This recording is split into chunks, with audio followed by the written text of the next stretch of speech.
संजय और सपना की शादी हो जाती है। संजय एक प्राइवेट कंपनी में जॉब करता था, जिस वजह से संजय की माँ सुजाता सपना के घर वालों से काफी ज्यादा दहेज ली थी। संजय की माँ को पैसों का काफी ज्यादा लालच था।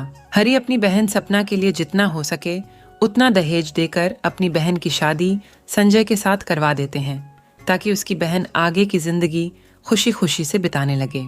शादी के दूसरे दिन ही सपना की सास सुजाता उससे कहती है, अरे बहू सपना। जी माँ जी, कहिए, कुछ काम था?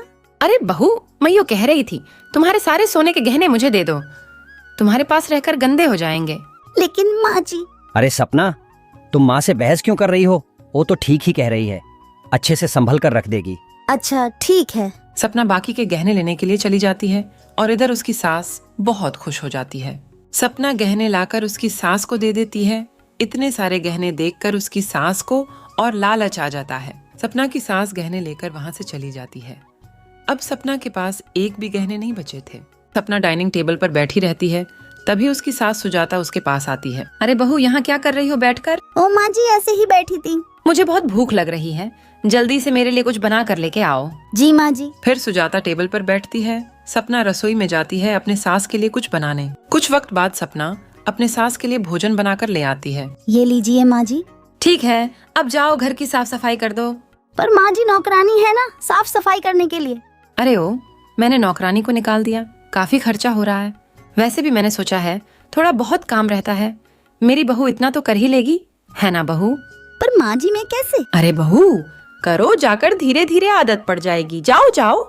अब घर में सपना सभी काम करती, पोछा लगाना, झाड़ू, बर्तन, खाना बनाना, सब कुछ। दूसरी तरफ उसकी सास और पति दोनों उसको देखकर मजे करते। संजय को भी उसकी बीवी के काम करने से कोई दिक्कत नहीं थी, क्योंकि संजय भी सपना से पैसों के लिए ही शादी किया था। ऐसे ही कुछ दिनों बाद एक दिन सपना अपने कमरे में थी, तभी वहाँ संजय आता है और उससे कहता है, अरे आप इस वक्त तभी तो ऑफिस गए हुए थे ना? अरे हाँ, मुझे कुछ जरूरी काम था, इसीलिए आना पड़ा। सुनो ना, मुझे कुछ पैसों की जरूरत है, तुम अपने भाई से मांग लेना। मेरा भाई? वो कहाँ से लाएगा? वो तो दहेज भी उधार करके दिया था।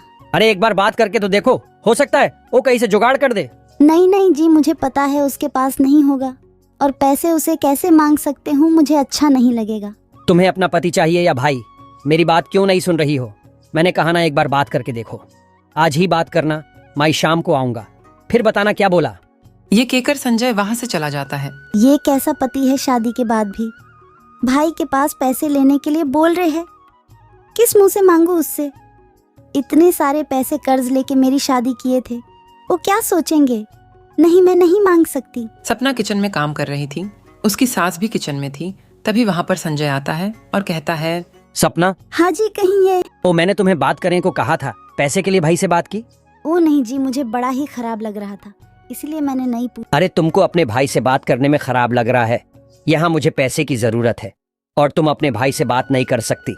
अरे बहू, कैसी बहू है, अपने पति के लिए इतना नहीं कर सकती, अपने भाई से बात नहीं कर सकती पैसे के लिए? नहीं माँ जी, कैसी बात करूँ, इतना कर्ज दे के मेरी शादी की है और आप लोग फिर बोल रहे, किस मुंह से मांगू माँ जी, आप ही बताइए। अरे बेटा, मुझे नहीं लगता कि ये ऐसे मांगेगी, जरूर इसका कुछ करना पड़ेगा। अगर इसको सताएंगे तभी इसके भाई से पैसे ले सकते हैं। संजय बेटा, इसके 4 लगा दो, फिर हम इसका नाम लेके इसके भाई से पैसे लेंगे।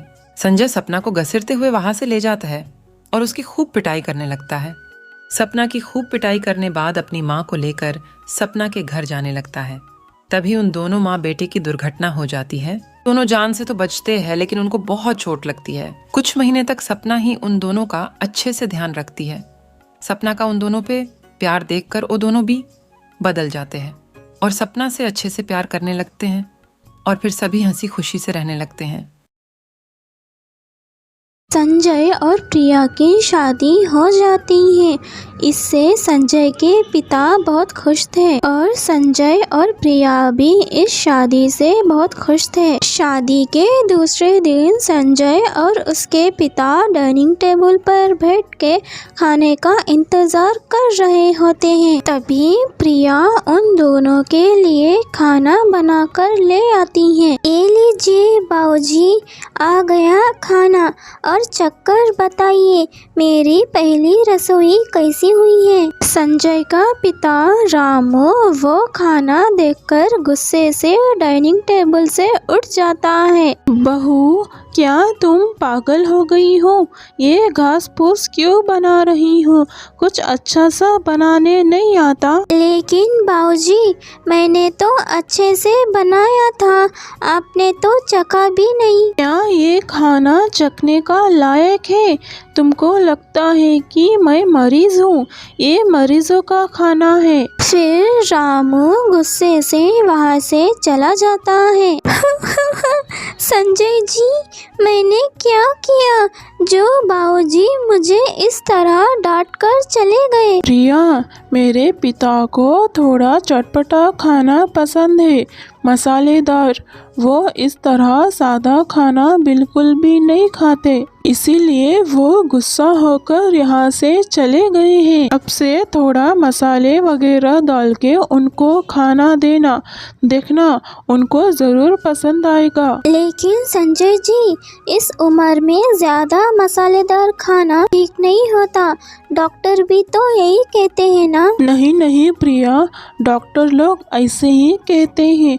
अब से तुम बाबूजी को मसालेदार खाना ही खिलाना। रामू को चटपटा खाना बहुत पसंद था। वो रोज शाम के वक्त चाट वाले के पास चला जाता था। अरे बिरजू, बढ़िया से तीखा करके एक समोसा चाट बनाना। हाँ हाँ रामू काका, मैं अभी बना देता हूँ। फिर चाट वाला अच्छे से समोसा चाट बना कर देता है और रामू बड़े ही मजे से समोसा चाट को खा लेता है। चाट को खाने बाद वो घर वापस लौट जाता है। ऐसे ही कुछ महीने बीत जाते हैं।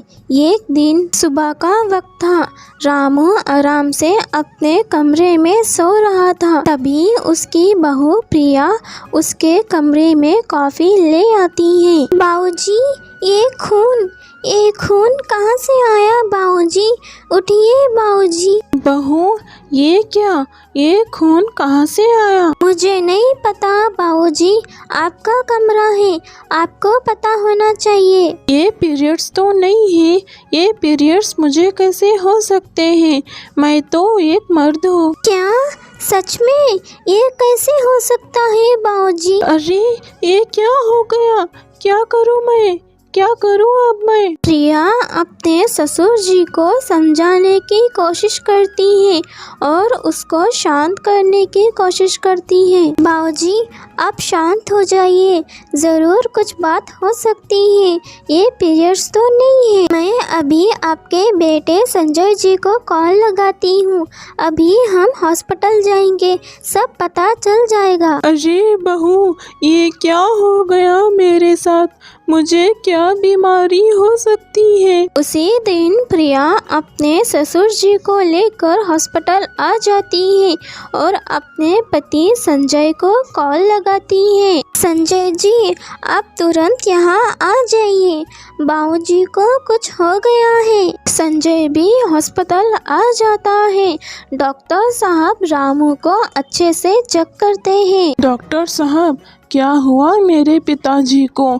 इन्हें सच में पीरियड्स तो नहीं हुए हैं? नहीं नहीं, ये कैसी बातें कर रहे हो आप सब?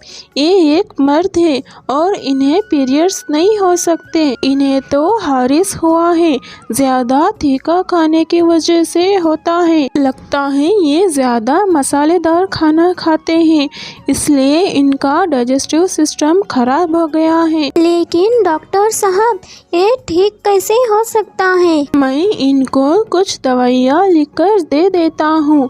आप सब इनको तेल और मसालेदार खाने से दूर रखिए, फिर ये थोड़े दिनों बाद ठीक हो जाएंगे। बाबूजी, मैं आपको मना करती थी ना, ज़्यादा मसालेदार खाना मत खाइए। देखिए क्या हो गया है अब? ऐसे ही कुछ दिन बीत जाते हैं। एक दिन रामू गांव में घूम रहा होता है। तभी चाट वाला उसको देखकर उससे कहता है, अरे क्या हुआ रामू काका, चाट नहीं खाएंगे क्या? अरे नहीं नहीं बिरजू बेटा, मैंने तो चाट खाना छोड़ दिया है। रामू वहाँ से बिना चाट खाए ही वहाँ से निकल जाता है। तब से प्रिया जब भी सादा खाना बनाकर ले आती है, वो रामू उससे कुछ भी नहीं कहता है। अरे प्रिया बहू, आज फिर से दाल चावल, ये तो बहुत मज़ेदार खाना है, इसको खाने बहुत मज़ा आता है। अब तो रामू को भी पता चल गया है कि ज़्यादा मसालेदार खाना खाने से क्या होता है। तो दोस्तों, आप भी ज़्यादा मसालेदार खाने से दूर रहिए, वरना आपकी हालत भी रामू जैसे हो सकती है।